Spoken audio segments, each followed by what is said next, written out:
Bom dia a todas e a todos. Então estamos encerrando o último dia, estamos iniciando o último dia do evento, exatamente isso, né? A adesão em relação à participação, a adesão da graduação dos graduandos e graduandas para com o evento e participação, são eles quem perdem, né? Infelizmente, porque o evento foi feito exclusivamente pensando na discência. Bom, à tarde, então, serão feitas as honras finais. A Tainara hoje mediará a mesa. Daqui a pouco nós iniciamos. Qualquer dúvida que vocês tenham em relação aos anais, para quem participou e apresentou os GTs. Acho que tem que ficar mais perto o microfone. Dos GTs. E, é uma diquinha. Deixar o microfone bem perto da boca, por causa da acústica na gravação. Ok? Quem for fazer as questões, a convidada... Porque a acústica da sala não é boa, a gente estava acostumado com o Merice, né? Que é um pouco diferente. Bom, então continuando. Qualquer dúvida que vocês tiverem, nós estaremos aqui até a comissão organizadora funcionando até às 5. A reunião da FACES começa às 6. Nós estaremos lá na sala da FACES, a História, que é a secretaria oficial do evento, porém, a gente encerra, né, as atividades da secretaria do evento lá às 6, que é quando eles iniciam as atividades do Conselho Editorial, que é a reunião mensal que eles têm. Então, eu gostaria de dizer que foi muito bom tê-los e tê-las presente, por ontem no fórum. Se alguém tiver alguma dúvida sobre os anais, encaminhe um e-mail para o endereço do e-mail do evento, que nós respondemos, porque eu sei que ainda vão ter algumas coisas para acertar, né? O Paulinho lá da STEP está me ajudando com a questão das normas, então ainda não estão disponíveis. Porém, isso vai ser feito logo mais. Tudo bem? Bom, podemos iniciar? Bom, eu convido então a Tainara, que é a mestranda aqui do programa, para mediar essa mesa hoje, História e Intolerância. Eu gostaria de dar apenas um recado sobre a mesa, que infelizmente por causa da mudança de segunda-feira para agora, a professora Marina Duarte, que mora em Paris, ela trabalha lá na Normandia, ela falou comigo hoje, inclusive, que ela está lá, não pôde participar por videoconferência, que desde o início seria por videoconferência, mas a mudança de horário, ela não conseguiu fazer transferência de atividade lá do trabalho dela, da universidade onde ela trabalha. O professor João, ele também não pôde fazer ao vivo, porque ele está trabalhando em São Paulo. Ele tinha se programado para estar aqui na segunda-feira, né? Então, essas mudanças ocorreram por causa do ponto facultativo. Só que o João, ele mandou um vídeo gravado, que vocês vão ter a palestra dele, então, por vídeo pré-gravado, e ele se dispôs a fazer um debate online, gerado por um fórum, na página do evento, em comentários, como se fosse o Emotion Island, o LDRV, que faz aqueles comentários, aquelas tour. Então, é a tour do João, seria mais ou menos assim, na linguagem do Facebook. Uma tour do João, da mesa dele, da fala dele, ou quem não se sentir à vontade para fazer os comentários lá online, que vão ficar público, né? Ele se dispôs a responder por e-mail. A professora Lúcia teve um problema de saúde e ela avisou a gente na terça. Na segunda-feira, ela estava fora da cidade, né? Ela não mora aqui, e ela nos disse que não poderia chegar a tempo, porque ela tinha tido um problema de saúde e ela tinha sido internada. Então, desejamos melhoras, entendemos, né? Ela pediu 1000 desculpas, mas não poderia estar aqui essa semana toda. Então, vamos ter o debate da mesa com as palestras da professora Carla Lisboa Porto e com o professor João por videoconferência, aliás, por gravação. Então, o debate será feito com a palestra da professora Carla. Isso que, né, eu espero que gere um debate bom, então vocês venham aqui onde eu estou para fazer as perguntas, mas eu levo o microfone também, a gente pode estabelecer um local por causa da gravação. Tudo bem? Obrigado, gente. Então, Tainara, convido você para mediar a mesa.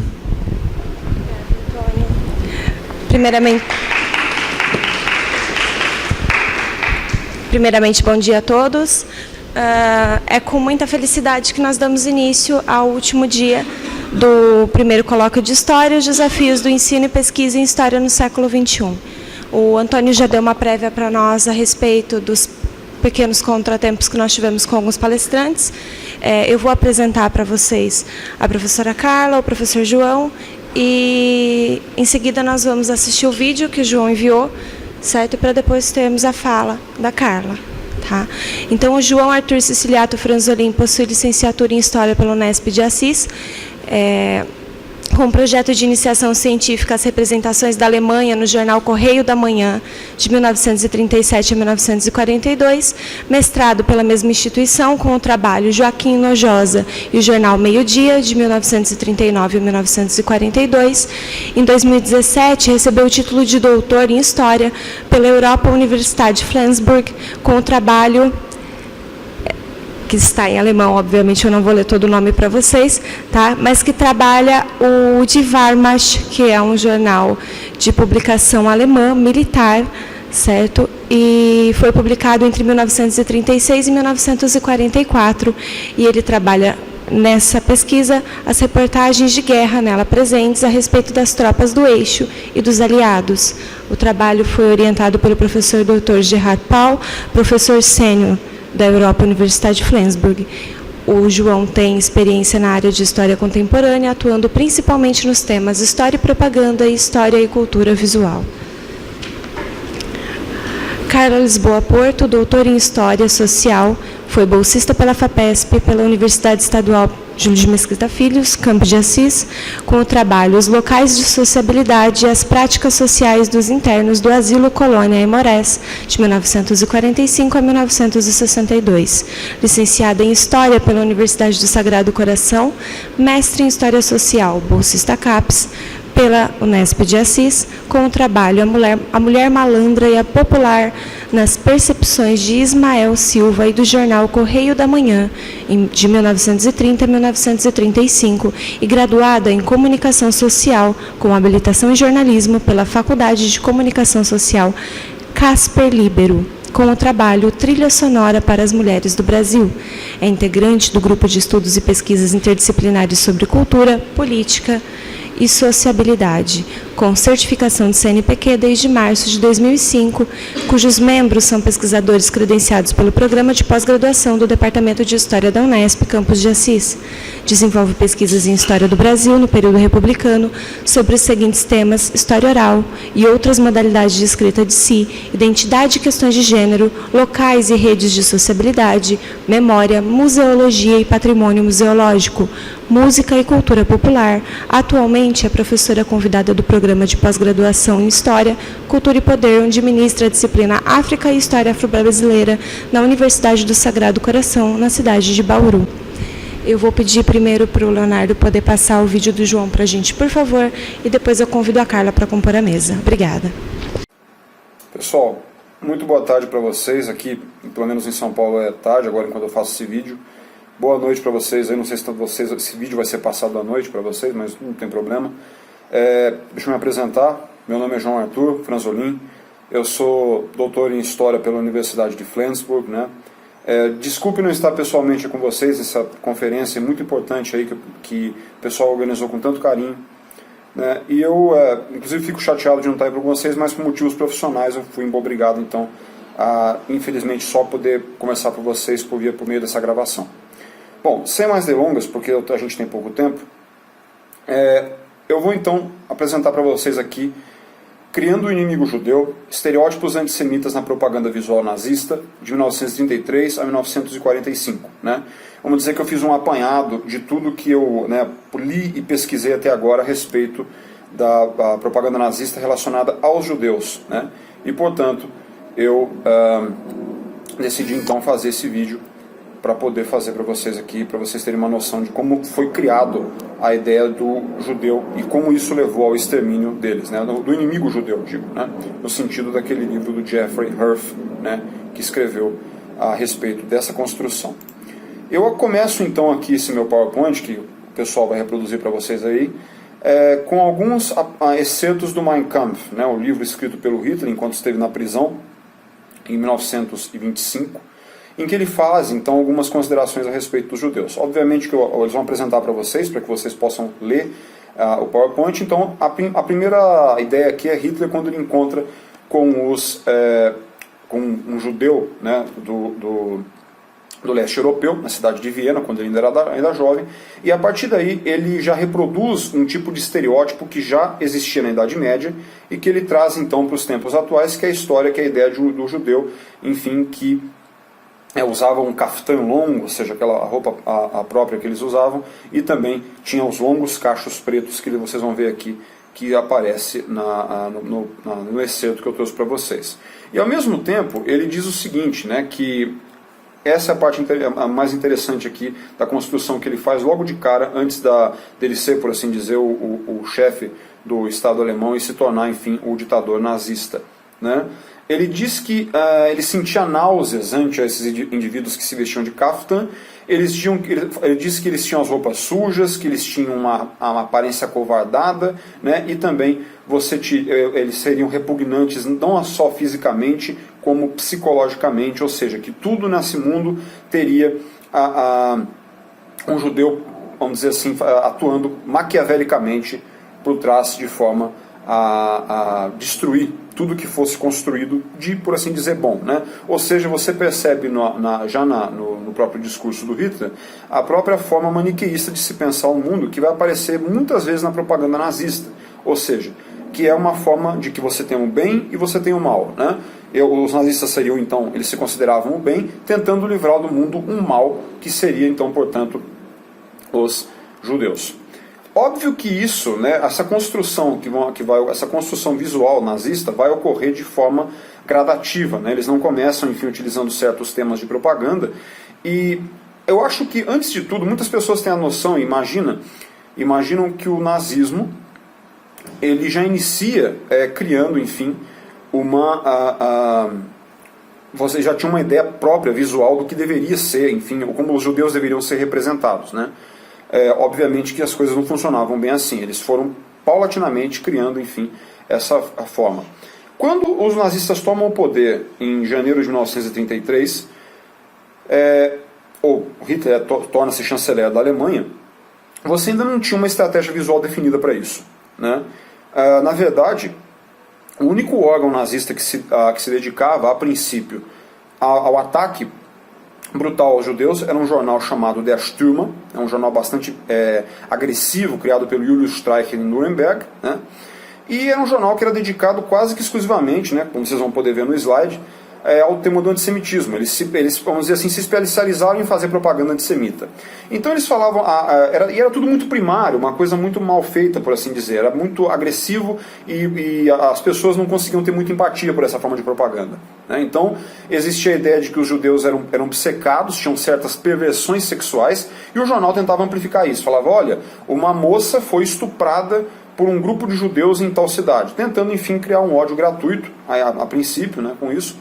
E é um jornal que não era bem aceito nem pelos próprios nazistas, né? Embora o Stürmer seja utilizado várias vezes como símbolo de propaganda nazista da época, ele era um jornal que não era, obviamente, o que os nazistas gostariam que fosse um jornal de qualidade produzido para a propaganda nazista em si, né? Então, tanto é que o jornal em 1936, como vocês vão ver no slide, ele teve a circulação reduzida em Berlim, né, durante os Jogos Olímpicos. O próprio Goebbels não deixa o jornal circular para os turistas não verem qual é o tipo de conteúdo do jornal, né? Durante os anos 30 e até durante a guerra nos anos 40, várias vezes o jornal tentou-se a proibição do jornal por meio do Goebbels, né, e o ministro de propaganda do Reich, e também, só que o jornal foi sempre protegido, Julius Streicher, né, o chefe do jornal, redator do jornal, e Gauleiter, da região de Nuremberg, ele sempre foi protegido pelo Hitler, que era um leitor assíduo desses métodos. Ele chamava de método, o Hitler chamava isso de métodos primitivos para alcançar o homem das ruas, né? E vocês vão ver agora no próximo slide, que o Stürmer eles eram muito bons nisso, né? Vamos dizer assim, de tentar capturar o homem comum das ruas usando certos tipos de propaganda visual, né? Eu quero a atenção de vocês nesse momento para duas caricaturas publicadas no Stürmer, uma em 1934 e 1935, ou seja, nos primórdios do nazismo, né, em que você vai ter a ideia, do lado esquerdo, uma ideia muito comum que passa a ser, enfim, na propaganda antissemita nazista, ou seja, de que os judeus estavam ligados intimamente às empresas, eram os donos das empresas, né, e que, portanto, tentavam controlar os trabalhadores alemães. Então, nós temos um judeu, né, com um tubo de cola, tentando, enfim, as pessoas ele passa essa cola no chão e as pessoas, ou seja, os trabalhadores, eles ficam grudados e não conseguem sair. A cola significaria, na verdade, as garras, né, desse empresário judeu. Vocês podem perceber que tanto o tubo, no caso aqui, uma espécie de pasta, parece um tubo de pasta de dente, ele tem a cruz de Davi, né, que vocês podem observar, né? Ou seja, e está escrito ainda em alemão embaixo, wer ihm auf dem Lein gegangen, merkt's leider erst wenn es gefangen, né? Ou seja, quem então preso pela sua armadilha, então percebe isso só depois, né? É uma caricatura feita por um artista antissemita, o Philipp Ruprecht, que só basicamente desenhava para o Stürmer, né, para esse jornal antissemita nazista. Do lado direito a gente já tem uma primeira representação também do judeu enquanto uma cobra, né, que tenta, no caso, criar discórdia, né? Ou seja, a ideia também, uma coisa que vem até de um princípio da Bíblia, ou seja, que a cobra teria trazido a discórdia entre Adão e Eva e trazido, portanto, discórdia para a humanidade. Então, a ideia de se associar o judeu com uma cobra e com os animais, ela não vai ser nova, não é uma invenção dos nazistas, como a gente vai ver que outras invenções acontecem depois. Então, retratar os judeus como animais, já nesse primeiro momento de desumanizar os judeus, já é uma estratégia que vocês vão perceber mais para frente, que vai ser, então, utilizada em larga escala. Mas, a princípio, ela fica reduzida para esse jornal, que é o Stürmer, né? Isso dura, pessoal, vamos dizer assim, a propaganda visual nazista ela vai até 1935, né?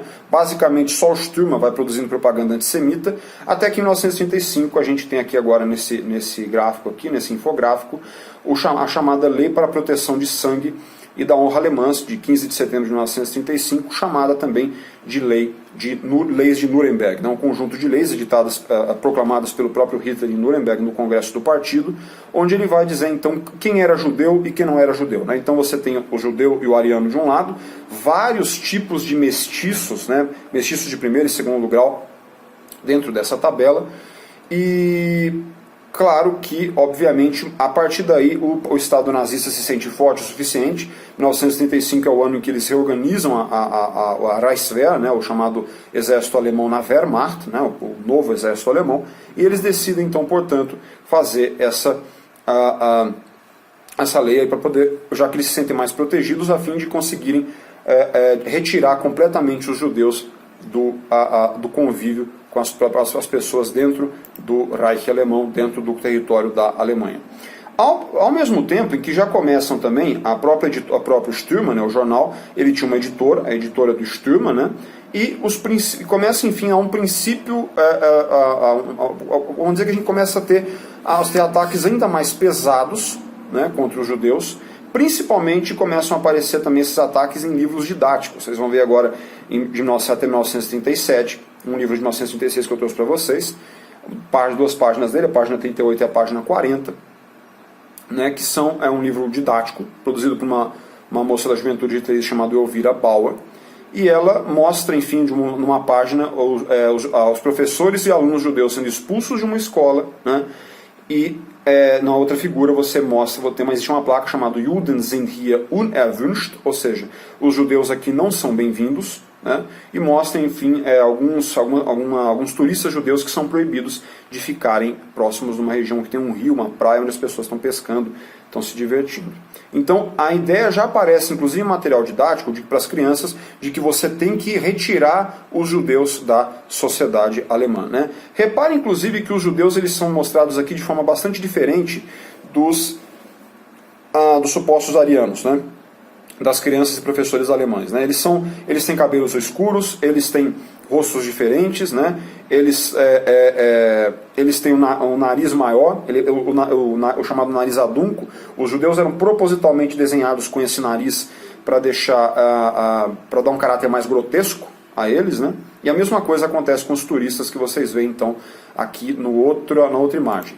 Ao mesmo tempo, já em 1937, pessoal, começam a surgir surge uma exposição itinerante, né, que vai levar a um fato importante na história do nazismo, que é a exposição der ewige Jude, ou seja, o judeu eterno, e que leva ao pogrom, né, de novembro de 1938. Chamado por alguns historiadores de Reichskristallnacht, né, a noite dos cristais do Reich, mas isso é uma terminação nazista. E hoje a gente chama mesmo de pogrom, né, que foi mesmo, na verdade, uma perseguição levada a cabo pelos nazistas contra os judeus. Né? Então, do lado esquerdo, vocês têm aí uma imagem, né, que é um cartão postal, ao mesmo tempo um pôster da exposição, desenhado pelo Horst Schlüter, né, e que mostra, enfim, aquilo que o próprio Hitler desenhou, né, vamos dizer assim, pintou com certas tintas no seu livro, então, no Mein Kampf, né, que é a ideia de um judeu vindo da Europa Oriental, ou seja, vestindo kaftan, com uma barba preta longa, com cabelos cacheados, né, e ao mesmo tempo, então, em que numa mão, num dos braços, ele carrega um chicote, e carrega no debaixo do braço a União Soviética, né, o mapa da União Soviética, e em ele carrega também as moedas de ouro, né, que representam, enfim, de um lado, eles controlariam. Então, vejam também que essa ideia não é nova, né, que vai aparecer depois, de que eles controlariam tanto os capitalistas quanto, então, os socialistas soviéticos, né, na União Soviética, o próprio governo soviético. Mas isso ainda é um princípio de tudo, né? Essas moedas aqui também, a gente pode entender elas como, na verdade, aquelas próprias moedas, né, que Judas, então, teria entregue, que Judas recebeu desculpe para poder crucificar Jesus Cristo. Percebo, enfim, também nessa questão, como que essa ainda está muito ligado a ideia do judeu com a ideia do cristianismo, né? Dos judeus que acusaram Jesus Cristo e libertaram Barrabás, né? Percebam, então, que ainda está muito ligado a essa ideia do cristianismo, tudo isso, né? E para depois, enfim, se desvencilhar completamente. É uma característica também dos anos, conforme a propaganda nazista vai se aprimorando. E no lado direito vocês veem então uma das salas da exposição, onde vocês podem ver aqui die Juden, sie haben typische äußere Merkmale, ou seja, os judeus eles têm algumas características externas típicas, né? E a mesma coisa, eles vão falar, olha, eles têm um nariz adunco, né? Eles têm um nariz grande, vocês podem ver aqui do lado direito da imagem, eles têm olhos muito grandes, então isso difere dos alemães, né? E essa exposição ela é itinerante, reparem nisso, né? Essa exposição itinerante, ela vai para várias cidades da Alemanha, vamos dizer assim, disseminando ódio por todos esses lugares onde ela passou e fomentando o que vai acontecer mais para frente, né? Mais para frente, em 1938, acontecem então 2 atentados importantes que mudariam a história, enfim, durante a época do nazismo, né? Nós vamos ter aqui uma página de uma revista ilustrada da época, do Stuttgarter Illustriert, uma revista importante de 1938, né, publicada em Stuttgart, né? E nela vocês vão ver eles colocam assim 2 assassinos, né? Que é o David Frankfurter, que assassina o líder nazista Wilhelm Gustloff na Suíça, ele elimina o líder nazista da Suíça, e do lado esquerdo vocês têm o Herschel Greenspan, que é um homem então que matou Franz Rath, né, que era adido da embaixada alemã na França, e isso acaba desencadeando a chamada Noite dos Cristais, ou então eu chamo de pogrom de novembro de 38. Reparem, eu quero que vocês reparem nessa parte como se dá a construção disso, né? Na imagem abaixo é uma das imagens da exposição itinerante do Ewige Jude, né? Mostrando então Georg Bernhard, que era um jornalista famoso que foi para o exílio, né, na época, se não me engano ele foi para a Inglaterra, né? Então, o que a revista tenta fazer nessa imagem é muito simples, né? Ela tenta, enfim, ligar os assassinos à imagem do jornalista Georg Bernhard, que também era judeu. Essa é a ideia, né? Ou seja, todos os judeus são uma coisa só. Então, é mais ou menos assim, você mostra os judeus como assassinos e como um jornalista e fala, era de se esperar, porque supostamente todos os judeus seriam assim. Então, as próprias revistas ajudam a fomentar essa ideia. Então, e mais uma vez eu mostro para vocês aqui uma exposição da Ewige Jude, né? Embaixo, onde vocês vão ter aqui do lado, né, a morte, enfim, o velório do Franz Rath, que foi assassinado pelo Greenspan, e do lado, obviamente, as imagens da exposição, o que muita gente fala que a exposição também ajudou a levar a cabo a destruição das lojas judaicas, né, a destruição das sinagogas em novembro de 38. Conforme o tempo foi passando, não só os livros didáticos, aqui já nós estamos em 1939, no momento pré-guerra, não só os livros didáticos, mas também começam a ser distribuídos pôsteres nas escolas, principalmente desse livro aqui, do Alfred Vogel, né, Erblehre, Abstammungs- und Rassenkunde, ou seja, um livro que tenta explicar para as crianças como se dá então a ciência racial. por assim dizer, né? E mostram então, portanto, a ideia de um judeu errante, na figura do lado esquerdo, que vaga pelo mundo, ao contrário, enfim, do alemão que é trabalhador, ele mora na Alemanha, ele tem raízes, né? Ele está fixado em um solo, enquanto o judeu é sempre errante. Uma figura que aparece muito e que também tem raízes na Idade Média. Ao mesmo tempo, você vai ter sempre o trabalhador, o agricultor é alemão, e o trabalhador da fábrica é alemão, mas o dono da fábrica é judeu. Ou seja, é uma ideia que também vem do Hitler, né? Para o Hitler não existe o motor da história, ao contrário do Marx, não seria então, portanto, a luta de classes. Para o Hitler seria a luta de raças que levaria então vamos dizer assim, um grupo sobressairia ao outro devido à luta de raças. Ele achava que então os alemães, como os representantes da raça ariana, tinham por objetivo derrotar então os judeus para criar, enfim, esse mundo melhor, né, na visão dos nazistas. E do lado direito vocês podem ver ali uma suposta tabela com dados bizarros, em que vocês vão perceber que eles vão tentar associar, fazer com que os judeus sejam descendentes de todos os povos do mundo, né? Ou seja, descendentes de alguns povos da África, povos árabes, turcos e vários outros. Isso antes, no momento pré-guerra, né? Quando a guerra eclode, e essa é uma questão muito importante também, vocês vão perceber na capa da Lustige Blätter, essa revista ilustrada satírica alemã, que obviamente, né, você tem o Churchill, ou John Bull, né, que era muito comum eles retratarem o Churchill de forma ambígua para parecer o John Bull, que era um dos símbolos da Inglaterra, de mãos dadas com o judeu errante, então mostrando que o Império Britânico na verdade é comandado pelos judeus errantes, ou seja, fazendo com que na verdade os judeus estejam por trás do Império Britânico. E do lado direito, eu quero que vocês prestem atenção na capa da revista Berliner Illustrierte Zeitung, que a gente tem uma sorte enorme, inclusive, de ter a coleção dela em Assis, na nossa SEDAP, né? A coleção inteirinha dela só tem o único lugar que existe fora a Alemanha, né, dos arquivos alemães, onde vocês vão ver um soldado nazista, já na Polônia ocupada, acompanhando um judeu com um saco nas costas. Não por acaso, o judeu com saco nas costas é um dos símbolos mais famosos do judeu errante também, dentro da Alemanha. Então, e o título da revista é Stadt unter der Stadt, ou seja, a cidade sob a cidade. Os nazistas vão começar a utilizar nas revistas ilustradas, para se referir aos próprios guetos que eles erigiram nas cidades que eles ocuparam no leste europeu, vão falar que os judeus criaram uma espécie de governos locais, né?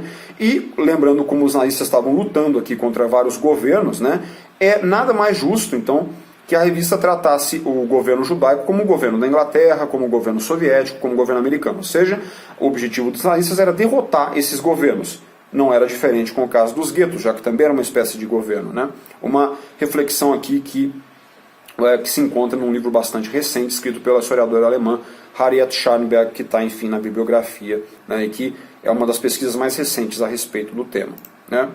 Quando você já entra em 1939 e 42, né, se torna um artifício visual vai aparecer em todo local na Alemanha, né, que é a estrela de Davi, que era colada, enfim, do lado direito das roupas das pessoas, né, e vocês podem observar aqui esse pôster de 42, que era lançado por um jornal mural do Partido Nazista, ou seja, era feito para colocar em, vamos dizer, em consultórios médicos, colocar em praças, colocar em postes, mostrando então a estrela de Davi com a palavra judeu, Juda, escrito Wer dieses Zeichen trägt, ist ein Feind unseres Volkes, ou seja, quem carrega este sinal é na verdade um inimigo do nosso povo, né?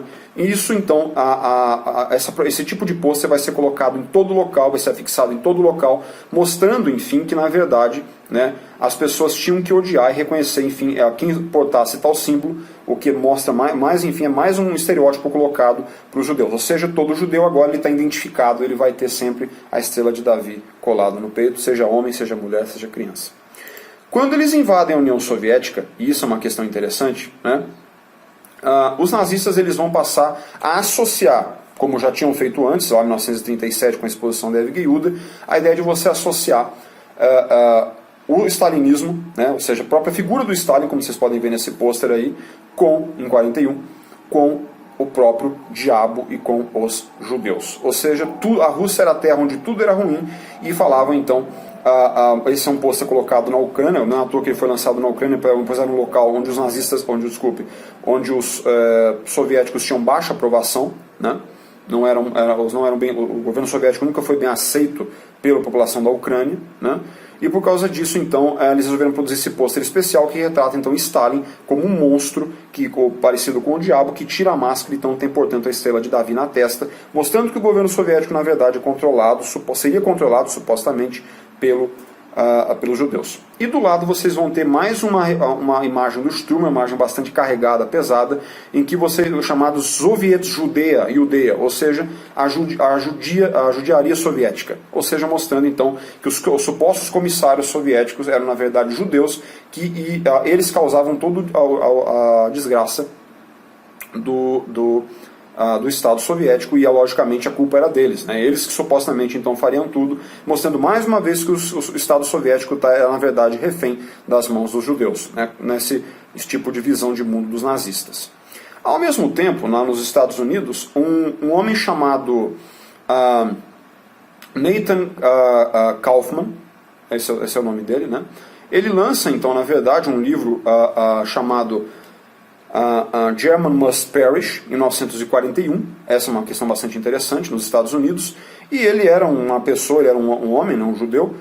Ele era um funcionário vamos dizer assim, de uma repartição pública de pouquíssima importância nos Estados Unidos.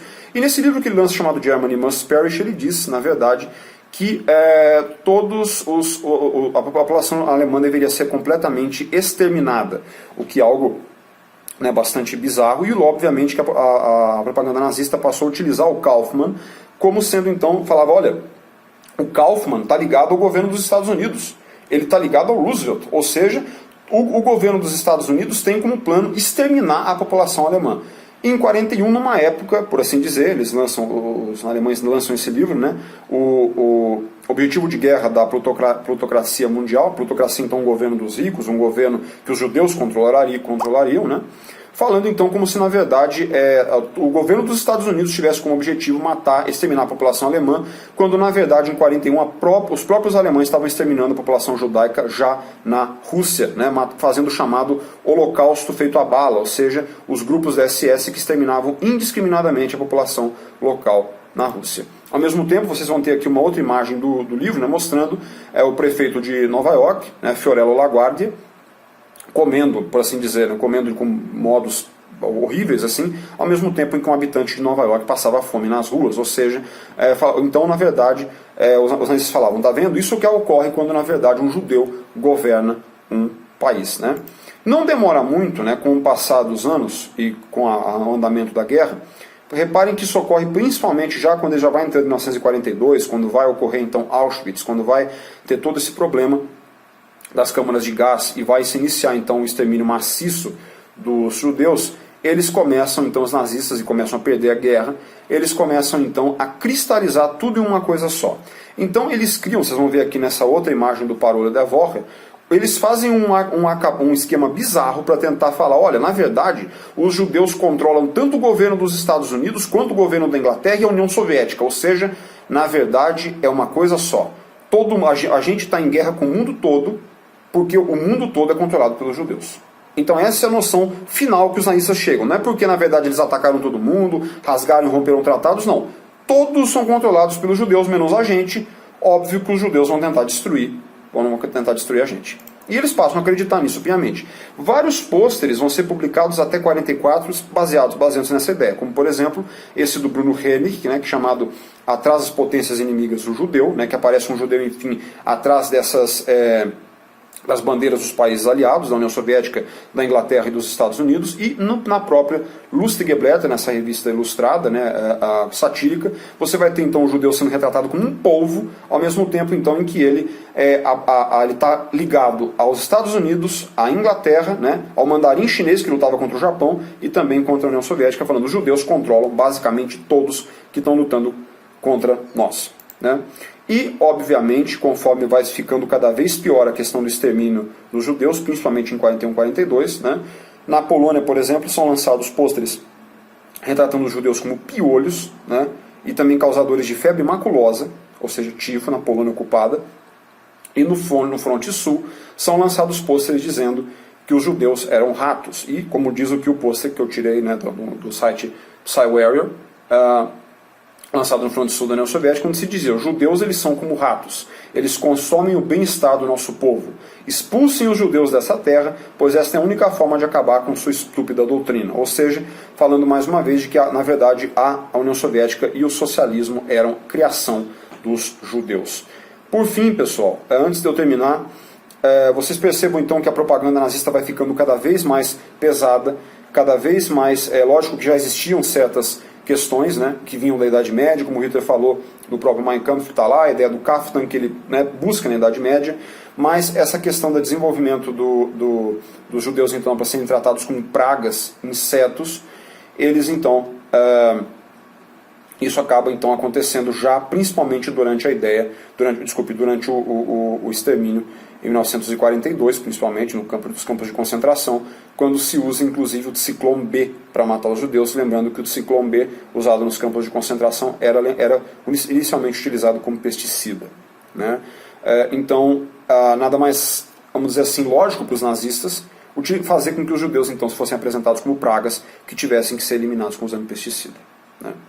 Por fim, a gente chega em 1944, 45, quando nós vamos ter esses pôsteres chamados Psst, Feind hört mit, ou seja, Psst, o inimigo está escutando, né?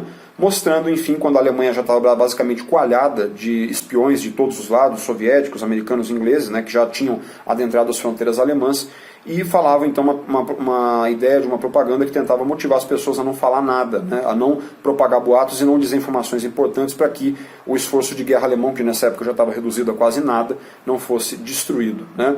Então, curiosamente, alguns historiadores chegam a comentar, principalmente o Andreas Fleischer, um historiador alemão importante, ele fala que, na verdade, né, essa figura que aparece ameaçadoramente, essa sombra que aparece ameaçadoramente sobre as pessoas, na verdade seria como se fosse um fantasma, né, dos judeus que foram eliminados pelos nazistas e que, no final das contas, então, acabaram se tornando, vamos dizer assim, voltavam para assombrar aqueles nazistas, os nazistas que agora viviam próximos da sua derrota, né?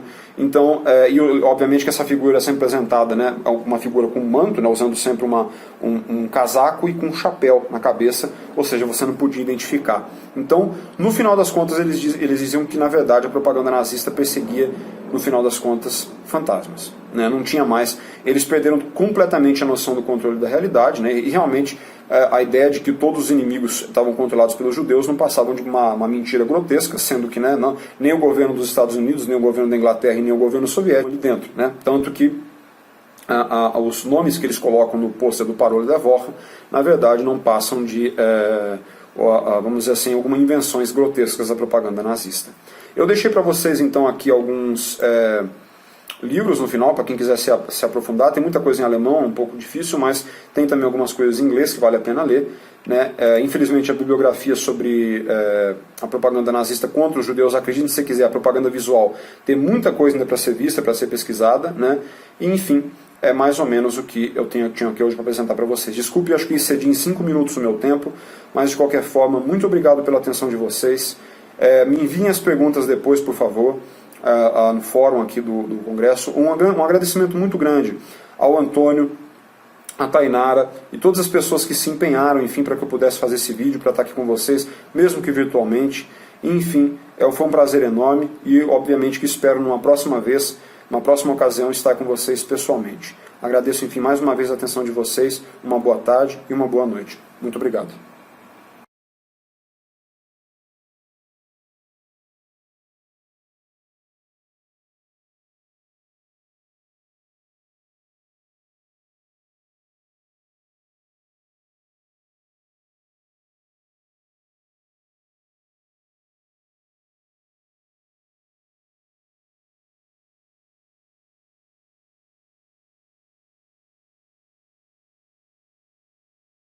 E agora eu quero convidar a Carla, por gentileza, a compor a mesa. Obrigada.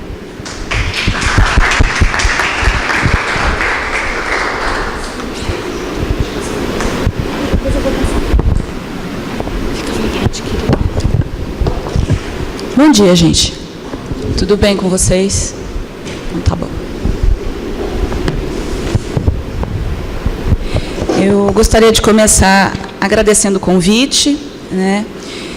a comissão organizadora, por quem eu tenho muito apreço, aqui na pessoa da Tainara, do Antônio. Agradeço a vocês pela presença e pela oportunidade de debater com vocês sobre o tema, né, que nos traz aqui hoje. E a minha contribuição é no sentido de apresentar algumas reflexões sobre a importância da devolutiva social, não somente do ponto de vista teórico-metodológico, né, de quem lida com fontes orais e tal, mas também do seu alcance social. Então, vamos lá. Afinal de contas, o que é devolutiva social? Em que dimensões da pesquisa ela opera e por que é tão importante? Eu vou ler um pouquinho, gente, porque eu sou aprolixa, tá? Então, me desculpem. Geralmente definida como apresentação do resultado de uma pesquisa da produção de fontes orais, a devolutiva, a restituição ou ainda disseminação não se limitam a isso. Penso que seja uma tentativa de aumentar a relevância das experiências narradas, mas, sobretudo, de aprender com elas, além de colaborar para que outras esferas da sociedade também aprendam. E, no meio desse processo, eu tive... Só um minuto, gente.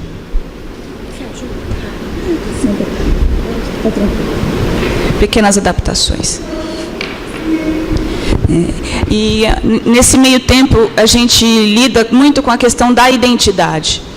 E para mim, pessoalmente, é um aspecto que pegou muito fundo, porque você começa a questionar também qual é a sua identidade, não só como historiador, como intelectual, enfim, os papéis sociais que a gente tem, mas da nossa própria origem, da nossa própria visão da gente mesmo e para com os outros. Então, foi um momento de reflexão, para mim, muito profundo. Então, para melhor compreender sobre essa prática, é preciso ter em mente as particularidades dessas fontes e como elas se inserem no campo historiográfico. E, para isso, eu mostrarei algumas das suas características, a sua dinâmica e algumas considerações sobre a prática historiográfica e seu papel social. Na pesquisa de doutorado, realizada entre 2013 e 2017, onde eu também estive aí, onde vocês estão hoje, e eu estou um pouquinho nervosa porque é a primeira vez que eu estou aqui. É esquisito, mas é bom. Eu analisei as narrativas de pessoas que viveram e trabalharam isolados em um antigo leprosário no interior do estado de São Paulo, na cidade de Bauru. Essa medida, adotada oficialmente pelo Estado entre a década de 30 e o final dos anos 60 e extraoficialmente até meados dos anos 80, visava proteger o restante da população de uma endemia de lepra, ou seja, uma situação em que a doença atinge especificamente a população de uma região geográfica.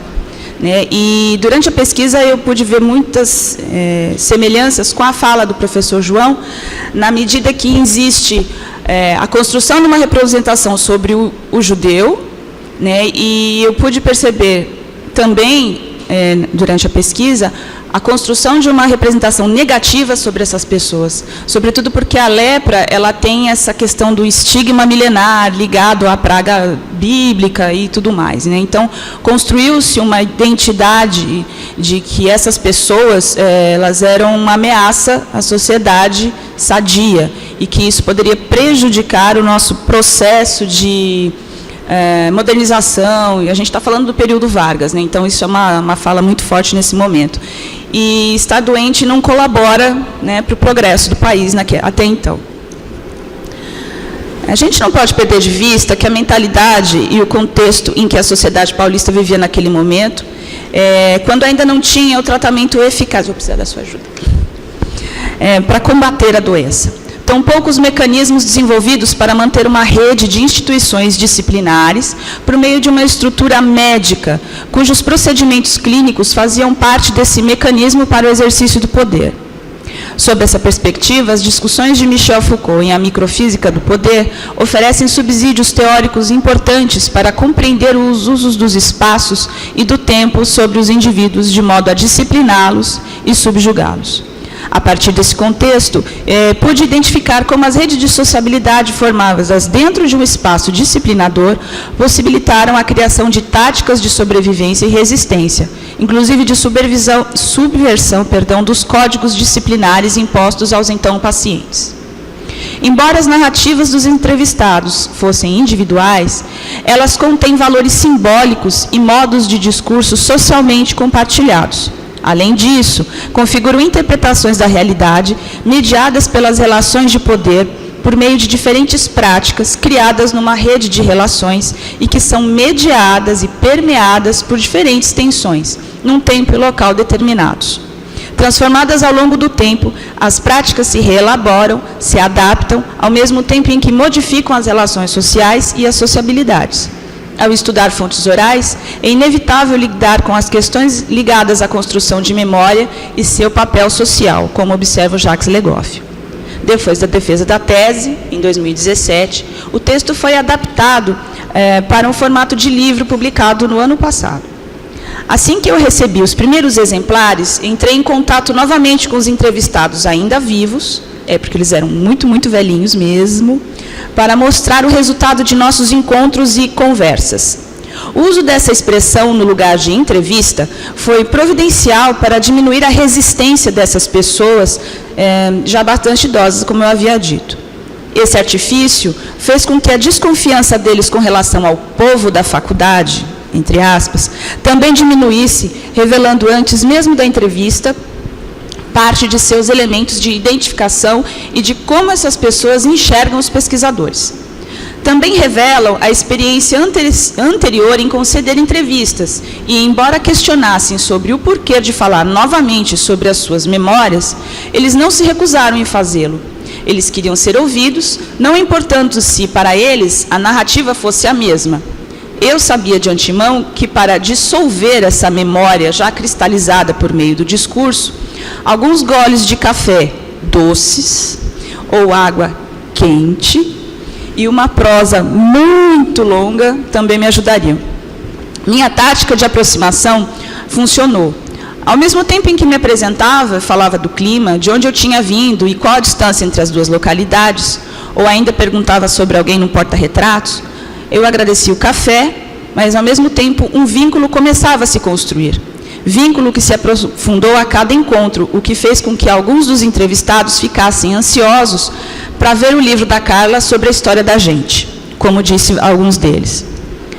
Além do entusiasmo de terem nas mãos o registro material dessas memórias, houve também a percepção por parte deles da importância dessas contribuições por se tratar de, como eles mesmos diziam, de um livro de história.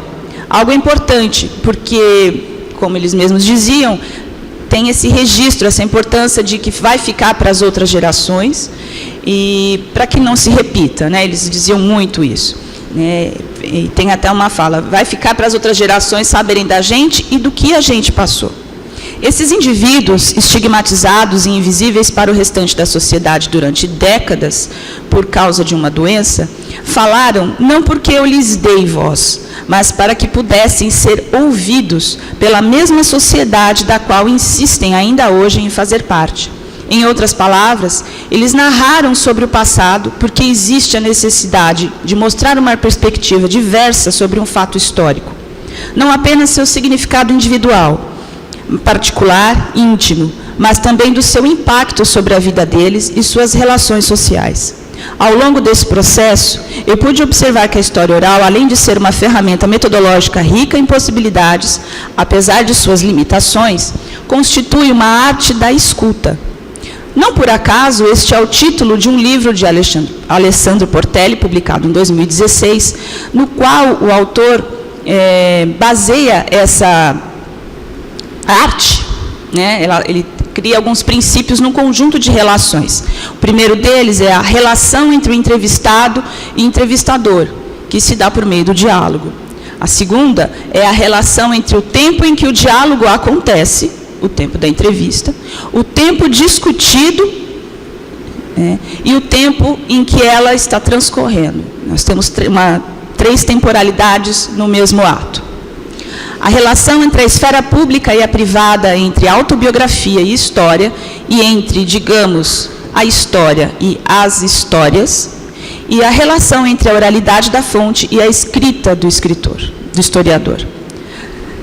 Então, ela é uma produção dialógica, né, feita numa parceria entre o historiador e entrevistado, cujas questões voltam-se para a memória, a narrativa e, como já mencionado, a subjetividade. A cada pergunta e resposta eram apresentados elementos sobre a formação de identidade e a ideia de pertencimento. Também são esboçadas diversas categorias sociais e formas de sociabilidade. No entanto, nem sempre o entrevistado responde o que lhe é perguntado, mas o que é, para ele, necessário dizer, enunciar. E cabe ao historiador aguçar a sensibilidade para o que é relembrado, elaborado e narrado, mas também para o que é calado ou respondido com um vago "não lembro". A história oral é, antes de tudo, a história dos eventos, aqui eu estou citando o Portelli, abre aspas, a história dos eventos, a história da memória, a história da interpretação dos eventos através da memória. E por apresentarem tantas peculiaridades, necessitam de cuidados e procedimentos bastante específicos. No caso dos meus entrevistados, buscou-se diminuir a discriminação social causada pelas políticas públicas de saúde adotada no combate a uma doença que carrega muitos estigmas até hoje, a ponto de fazerem com que mudasse de nome.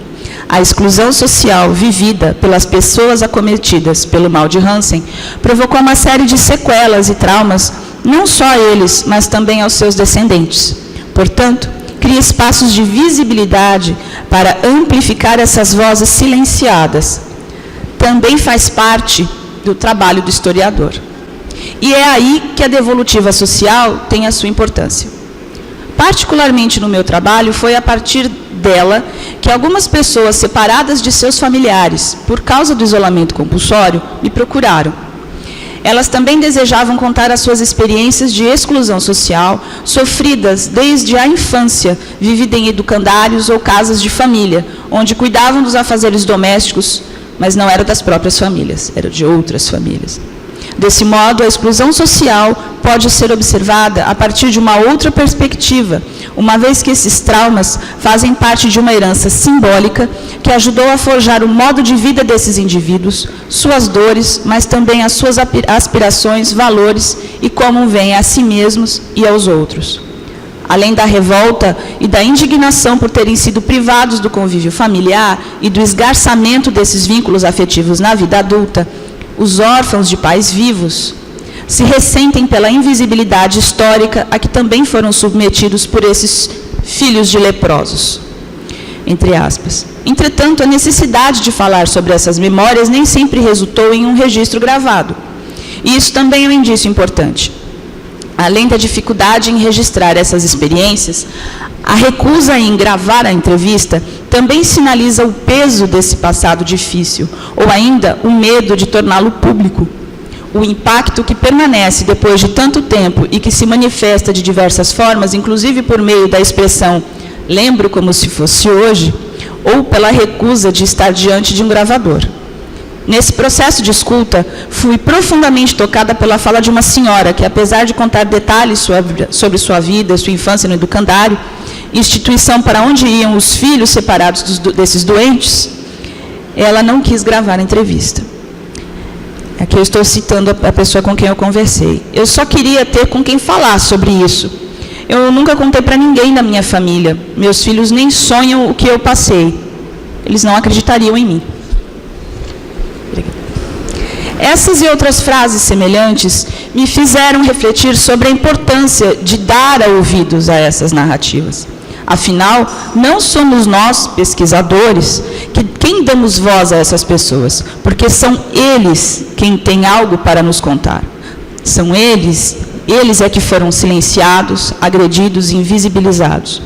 Não por acaso, lembrei-me de um trecho contido em Os Afogados e os Sobreviventes, de Primo Levi, que alerta justamente para o perigo do silenciamento das memórias traumáticas e do risco de ter esse passado doloroso negado. Cito Primo Levi.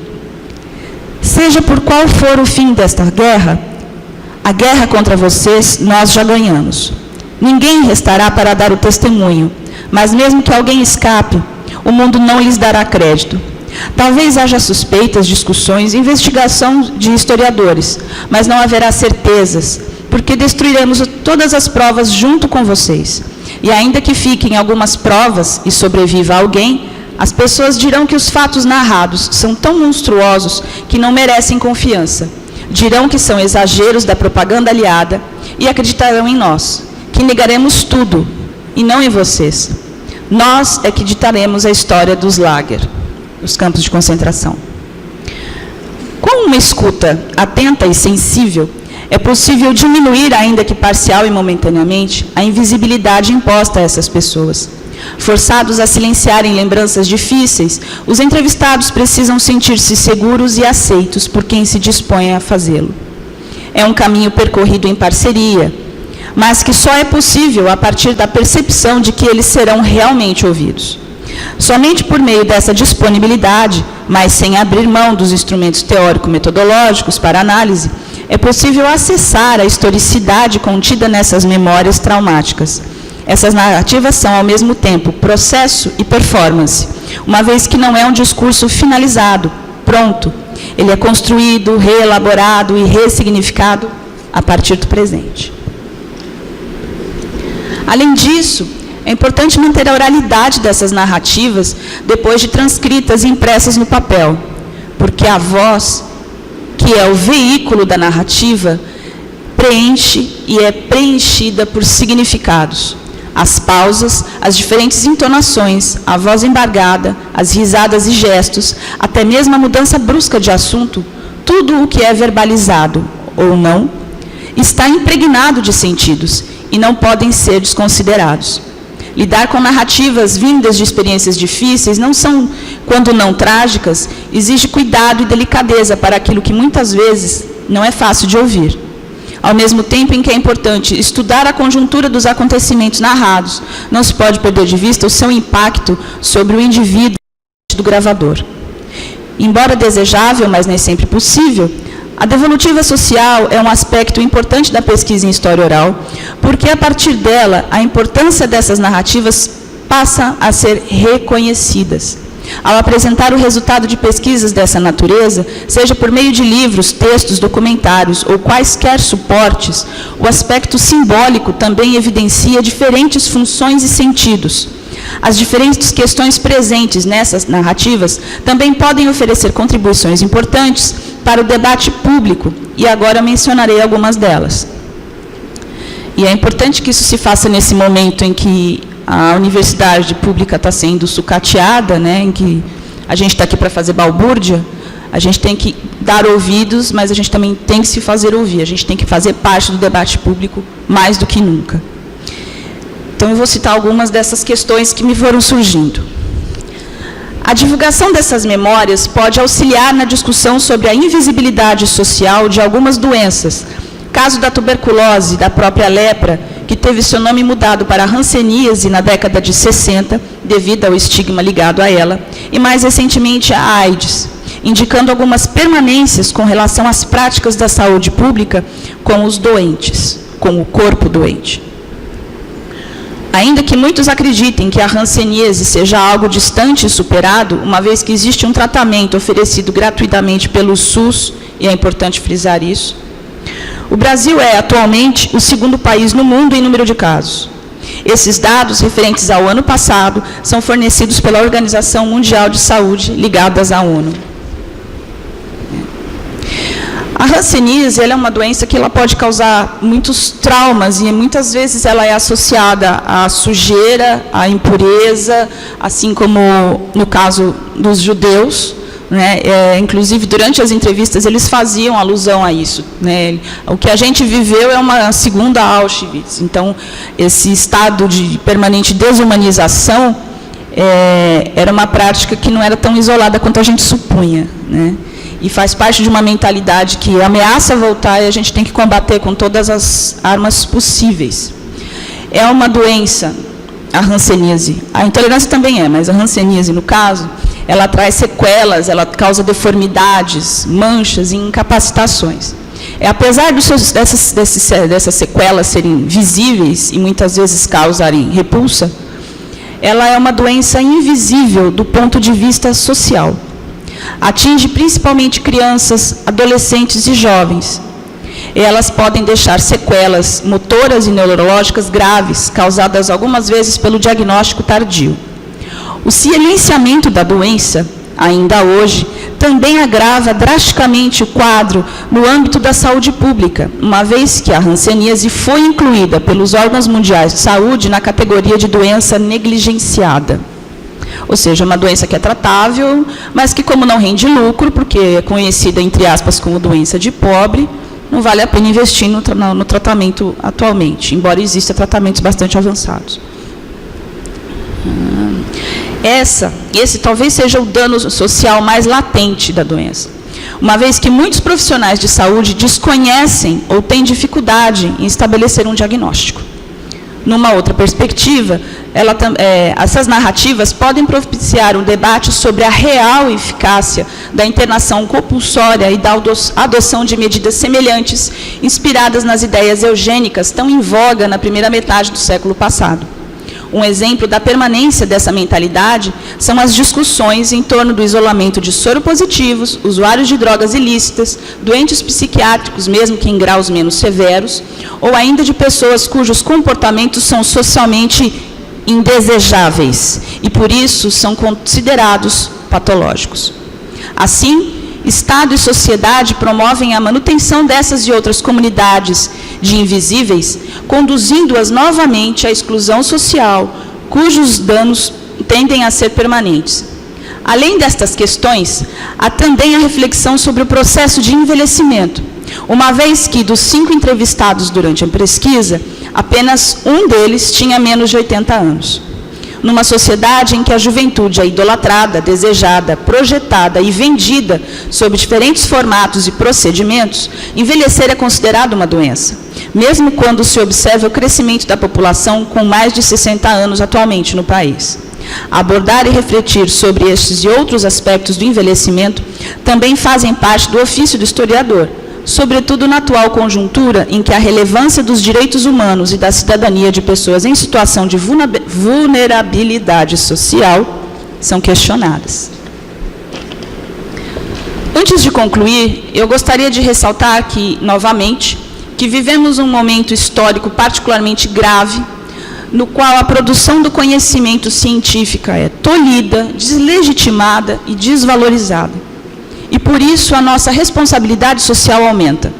É preciso superar a falsa ideia de que devemos dar voz aos de baixo e assumir o nosso papel de mediadores entre universidades e esses grupos invisibilizados. É preciso estar nesses lugares, mais do que nunca.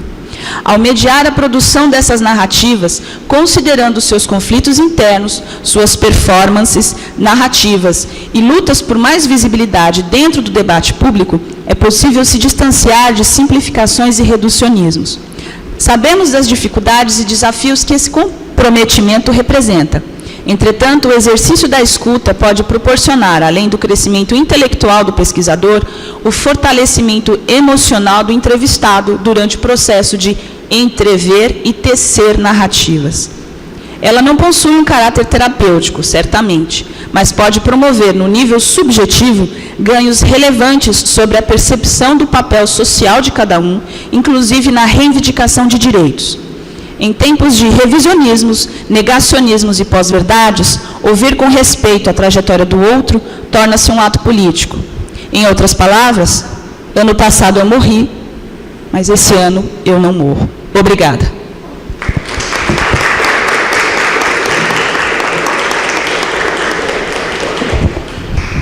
Gostaria de agradecer a Carla pela fala necessária. Nós vamos abrir agora para os debates. Então, eu gostaria de saber se alguém tem alguma pergunta. Pode vir aqui na frente. Mais alguém? Você? Entendi. Só precisa passar o fio, querida. Bom dia. Prazer, professora Carla. Quero dizer que eu achei bastante interessante o tema da senhora. E como o nosso colóquio aqui visa os graduandos também, oferecer diversidade de pesquisa para que eles possam. Antes de mais nada, eu sou do curso de pós-graduação. estou no mestrado, recém-ingresso, né? Acabei de egressar, e minha orientadora é a professora Lúcia. E o objetivo aqui do curso, desse colóquio, é oferecer variedades de pesquisa para os graduandos que estão vindo. Eu não tinha essa... Quando eu vim para o mestrado, eu não tinha essa ideia de linha de pesquisa. Então foi muito difícil para mim entender como que é o sistema de egresso, o que é linha de pesquisa. E recentemente eu tenho acompanhado alguns livros de pesquisadores e eles estão estudando muito esses casos de medicina. Recentemente eu tive a leitura de um livro chamado Medicina dos Horrores. É uma doutora em história, é uma pessoa estrangeira, e ela estuda a experiência de um médico, do Joseph Lister, na qual ele contradiz toda uma teoria do século XIX no caso da cirurgia. Tanto uma das conquistas que ele trouxe, por exemplo, quando a gente ouve o Listerine, né, tem a ver com esse médico. Ele traz todo um processo de antisepsia para a cirurgia e tal. Essa área de pesquisa que essa professora de história utiliza, ela é doutora em medicina, no caso, na linha histórica. A minha pergunta para a senhora é: qual é a linha de pesquisa da senhora? Como interpretar? Vamos supor, se eu quisesse estudar esse tema que a senhora estuda, qual linha de pesquisa eu deveria seguir?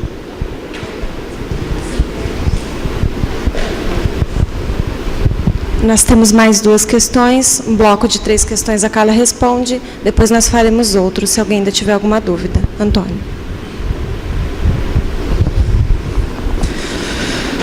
Carla, eu conheço a pesquisa já tem um tempo, gosto muito, sei das questões éticas em volta dela, estava até comentando com o João Marcelo ali atrás, sobre o Lauro Souza Lima. Eu gostaria que você falasse para nós, né, principalmente que aqui tem bastante graduandos, fica ao seu caráter, né, fica ao seu critério, aliás, a dizer ou não sobre isso, os aspectos éticos, os limites éticos sobre a pesquisa com história oral, né, utilizando a história oral. E também eu gostaria de saber um pouco mais como você tem avançado, que a gente conversou pouco sobre isso, como você tem avançado em pensar as políticas públicas hoje, essa relação com a história, porque os seus sujeitos, no caso, estão vivos, né? Você está lidando com eles ali. As políticas ou as despolíticas, porque é isso que tem acontecido, né, gente? Que é o que a professora Carla falou no final, né? Que é uma fala muito necessária nesse momento de despolíticas.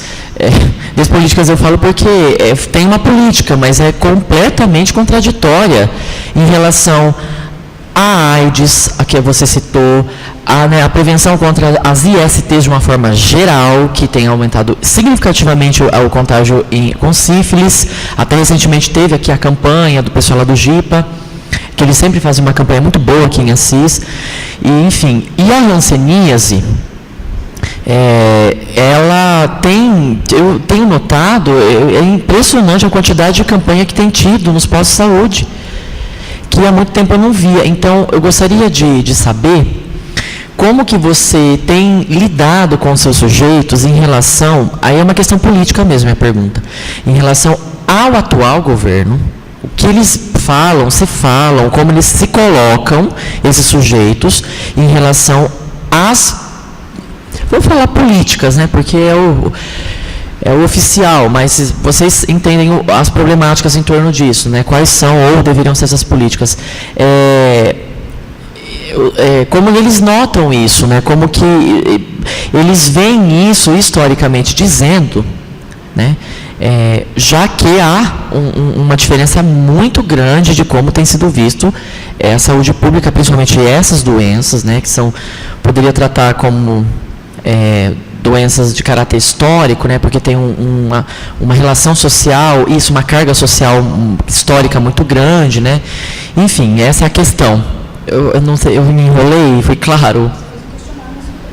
Tá bom, desculpa, mas é para um debate mesmo, né? Muito obrigado. Ellen, por gentileza.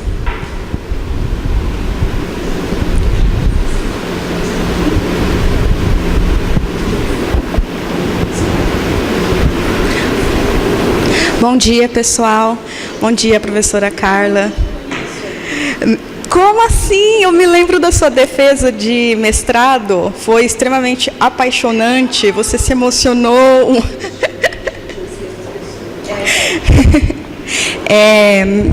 Então, eu tenho uma pergunta sobre o fazer a história oral, né? E talvez isso seja uma cisão entre os historiadores que fazem a história oral. Porque a ecleabose, ela tem um conceito ou uma noção, não sei, de comunidade de destino. E muitos graduandos daqui, inclusive, que utilizam essa obra e essa noção nas suas pesquisas. Só que eu já ouvi o outro lado também, que é um certo incômodo, como a Luciana disse, em estar usando esse tipo de obra, porque coloca a posição do historiador, né, Lu, como a gente estava ali discutindo, como aquele que resgata os entrevistados, dá visibilidade para ele, uma visão muito apaixonada, digamos assim, né, do historiador, e acaba esquecendo a verdadeira função, né, nossa, que não é fazer psicologia, né, como você disse na sua última fala. Eu gostaria que você falasse um pouco sobre essa obra da ecleabose. Aí eu pensei em outra pergunta também, enquanto o Tony estava fazendo, que é sobre o seu trabalho com essas pessoas com doença física, né, e as doenças mentais, que também excluem bastante, né? E como que é trabalhar com essas pessoas também, né? Bom, é isso. Estou passada com as perguntas, mas bora lá. Adorei todas.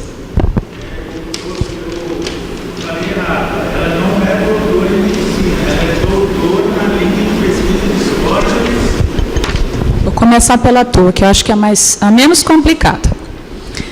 Quando você trata de questões de saúde pública, se você vai lidar com as instituições, você vai trabalhar com história da saúde pública.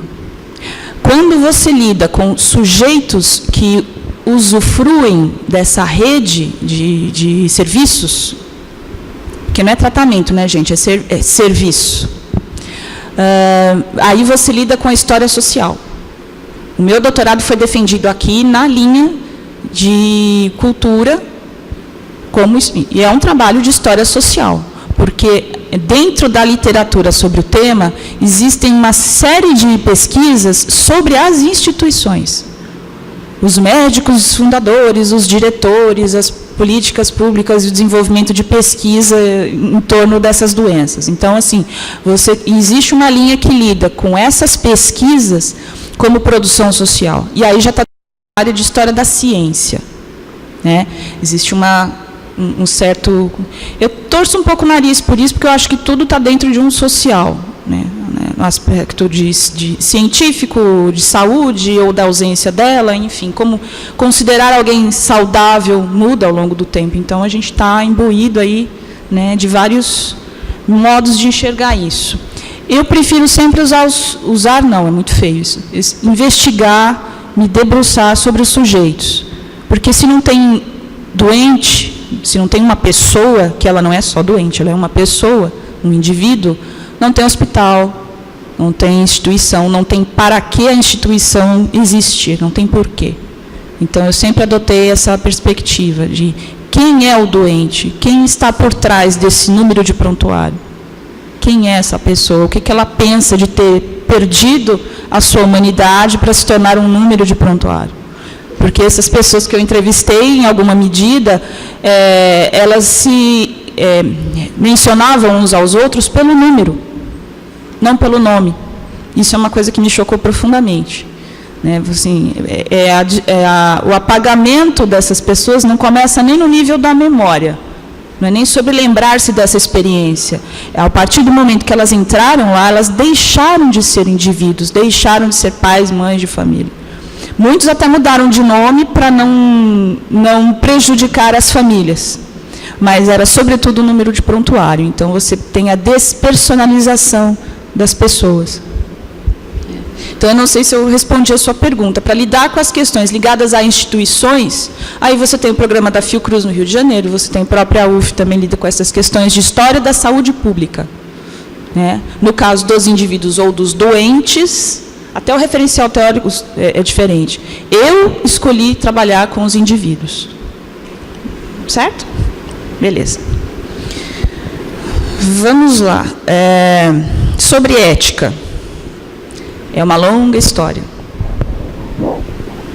Quando eu comecei a pesquisa, eu tive que passar pelo comitê de ética, tenho o comitê de ética aqui, e eu tive uma série de problemas, porque apesar da temática se passar numa instituição clínica, médica, ela não era sobre medicina, ela não é sobre ciência.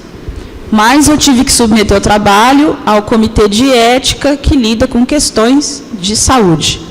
Então, era um festival de não se aplica neste caso, não se aplica neste caso, porque ainda não existe uma plataforma ou uma série de dispositivos que regulem essa questão ética no caso das ciências sociais e no caso da história. Então, eu me submeti ao comitê aqui, e eu tive problemas com a instituição onde foi feita a pesquisa, que é um hospital lá de Bauru, porque eles queriam, eles usaram essa própria ferramenta ética para fazer um entrave à pesquisa. Eles criaram todas as dificuldades possíveis para eu pesquisar lá. Eu tive que abandonar a pesquisa lá e procurar outros modos. Eu tive que ir na Secretaria de Saúde, eu fiz um périplo aí meio complicadinho. Então, é muito estranho você pensar que se usa todo esse instrumental para você trabalhar com ética, para lidar com isso burocraticamente, né? Então, acho isso meio leviano. No caso, eu e a professora Zélia, que foi a minha orientadora, nós partimos da seguinte premissa: as pessoas dão entrevistas por vontade própria. Existe o direito garantido constitucionalmente em que você possa se expressar. Então, a partir do momento em que você declara, por livre e espontânea vontade, no caso, eu usei os termos, né, assinado, bonitinho, eu estou me valendo desses termos. Né, termo de sessão de imagem, termo de sessão de entrevista e tudo mais. Né, então, a partir do momento que as pessoas declaram a vontade para mim, né, e não tive problemas depois com relação a isso, pelo menos por enquanto. Né. No caso das questões de políticas públicas para a saúde. Então, Tony, é bem complicado, porque, na verdade, são despolíticas, são desmontes.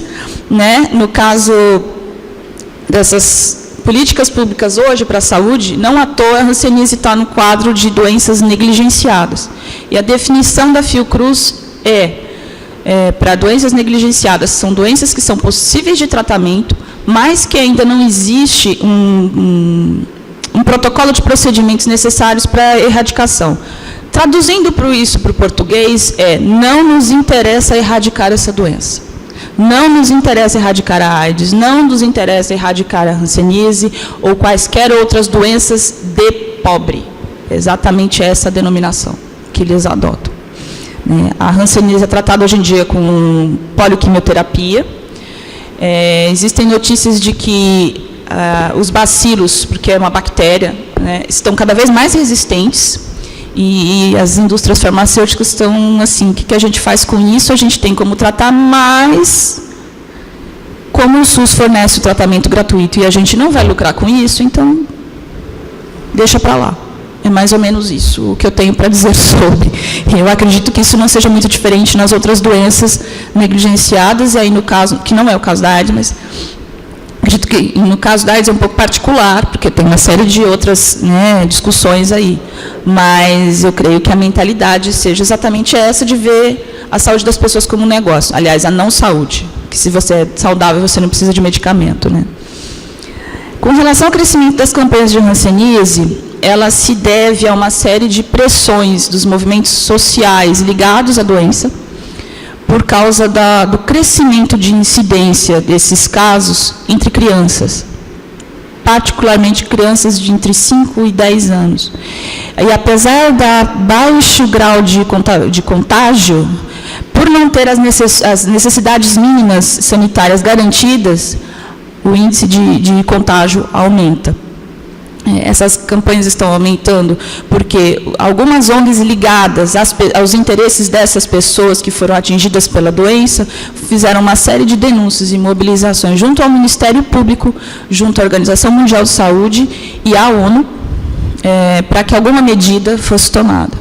É óbvio que este desgoverno já se apropriou desse discurso de vamos erradicar a hanseníase, né, e promoveu uma série de políticas indenizatórias, que está bastante conturbado aí o cenário para os filhos, visto que no governo Lula, em 2007, houve a promulgação de uma lei garantindo a indenização dessas pessoas por causa dos danos causados pelo Estado, porque elas foram excluídas mesmo. E isso não incluiu os filhos, e agora existe toda uma política, um debate aí, para que os filhos também consigam. Então, veja, não é só uma questão, por isso que eu digo que ela é uma doença socialmente invisível, porque as pessoas foram isoladas da sociedade, elas não conseguiram estudar direito, no caso dos filhos, elas sofreram uma alienação parental terrível, boa parte das pessoas não lidam bem com os próprios irmãos, por conta disso. Tem os familiares como estranhos, então e não tem o que repare isso, mas eu acho que o fato de você fazer o reconhecimento social dessa perda e dessa exclusão, dentro da exclusão que eles viveram, é o nosso papel também, isso é importante da gente fazer. E isso já me dá um gancho para falar sobre a ecleabose. Comunidades de destino. Eu torço um pouco o meu nariz para a palavra destino e para o conceito. Porque se você aceita isso como destino, você não tem capacidade de resistência e de subversão. Nesse aspecto, eu sou dessertiana até morrer, porque você sempre vai criar táticas e meios de subverter a ordem. Nada é totalmente Foucaultiano que não possa ser subvertido. Estamos aqui para provar isso. Então, eu acredito que não se trata de... Por isso que eu não gosto da expressão dar voz. A gente é um mediador. Ao mesmo tempo em que a gente não pode perder de vista as ferramentas de análise que a gente precisa ter, eu costumo dizer o seguinte: o tema, a escolha do tema, ela é sempre subjetiva. Não tem como dizer que não é. Eu ouvi isso uma vez no mestrado, que não, eu tenho que escolher um tema, porque ela é subjetiva. Dentro do que o campo universitário permite que a gente investigue, ela é objetiva. O problema é que nós temos que conduzir a pesquisa de maneira objetiva. Essa confusão faz com que muita gente torça o nariz para a história oral, mas eu acho que ela pode ajudar muito, como não só do ponto de vista intelectual, de lidar com a construção de um documento na sua frente ali, mas de entender esses processos históricos enquanto a pessoa fala deles, porque não se trata de determinar o que é verdade ou o que não é, o que aconteceu ou o que não aconteceu, mas a percepção que a pessoa tem do que aconteceu, como aquilo impactou a ela. O que aconteceu ou não, os outros documentos é que vão dizer para a gente. Por isso que nunca é uma pesquisa isolada, não existe, pesquisa de história oral, eu só vou fazer entrevista. A primeira é cilada, Bino, não façam isso. Precisa um estudo prévio sobre a conjuntura. Eu fiz uma pesquisa de 1 ano, só de fontes documentais, sobre decretos e leis de saúde pública no Estado de São Paulo, para entender esse universo, e para entender do que essas pessoas estavam falando, porque você viu essas instituições, burocraticamente é uma coisa, agora ver como é que o negócio era lá por dentro, como é que é a fábrica de salsicha é outra coisa. Então, é quase como se a gente achasse um ponto cego dentro desses fatos históricos, assim, é uma perspectiva completamente diferente. Por isso que se tem a ilusão de dar voz a. Mas não se trata de dar voz ou representar, né? Eu me lembro até que na defesa da tese, a Tânia disse que você é uma militante. Eu falei assim, mas que historiador não é? Que historiador não é? Não é? Já começa por aí. Sobre as doenças mentais. É um tema para mim muito caro, particularmente falando, e aqui já é a pessoa física, CPF, e não a pessoa Lattes falando. Eu tenho um tio que sofre de esquizofrenia. Então, eu não tenho o distanciamento necessário para estudar essas questões. Aí eu tenho que ser objetiva, porque me pega pessoalmente. Mas eu acredito que seja um estudo profundamente necessário, porque a doença mental, hoje em dia, ela é vista da mesma maneira que é vista como a hanseníase. Tire da minha frente. Esconda essa pessoa. Por isso que tudo que é disforme, tudo que questiona a norma, a ordem, é sempre posto para debaixo do tapete. E eu prezo muito a perspectiva, a postura de que o nosso trabalho também inclui levantar o tapete. É doloroso, é difícil para caramba, mas eu estou muito animada de ver que eu não estou sozinha e vocês também estão aqui para isso. É isso aí. O que mais, gente?